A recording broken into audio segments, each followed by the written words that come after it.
Hello, I'm Cindy Bowling and I'm one of the behavior consultants at the Education Service Center Region 20.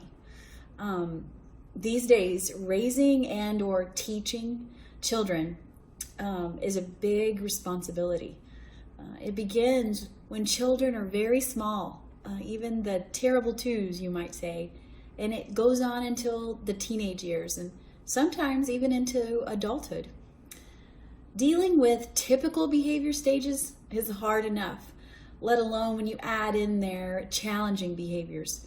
In this series, we will discuss principles of behavior, examine specific stages of acting out behavior, and apply appropriate responses to correspond with each stage of acting out. So let's begin. Sometimes it feels like we can control the behavior of other people. We really only have the power to control ourselves. It's important to know that we do have the power to guide, direct, and impact the behavior choices of other people. We can guide them by knowing what we want, teaching what we want.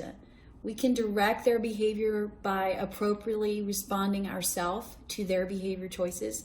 And we can impact these behaviors with building those positive relationships with people. A couple of points that I would like for us to remember. Behavior is learned and it satisfies a need. In other words, it has a function. The truth about behavior is we do what we do because we want what we want. An antecedent or a trigger is what happens just before a behavior happens. A behavior is then an action or something we do.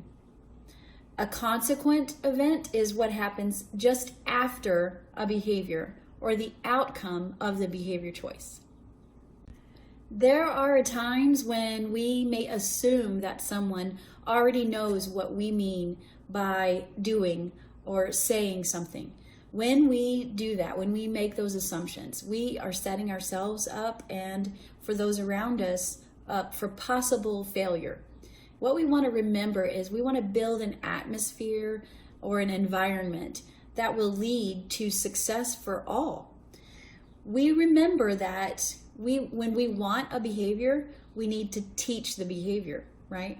That we know what we want as far as what the behavior looks and sounds like, and then we can teach that behavior. When we get the behavior we want, we celebrate that. We reward that behavior, right? And then when we get something different, we need to remember to correct it calmly and consistently. Everyone enjoys to get recognition for a job well done, right? We need to remember though, we need to know how a person likes to hear praise or receive acknowledgement, what their interests are, and we need to take care of ourselves. If we don't take care of ourselves, we can't take care of other people. It's important also to know that there are phases of acting out behavior.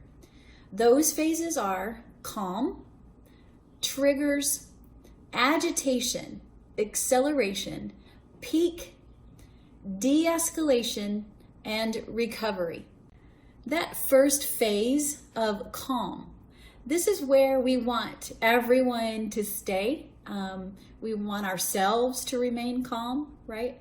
However, it doesn't always happen that way because there are those triggers, which will be a point of conversation later. The strategies for creating and maintaining this phase of calm are what we've talked about. Know what you want, teach what you want, acknowledge it when you get what you want, and correct it when you get something different. Being goal-oriented, that's one of the characteristics of a calm phase.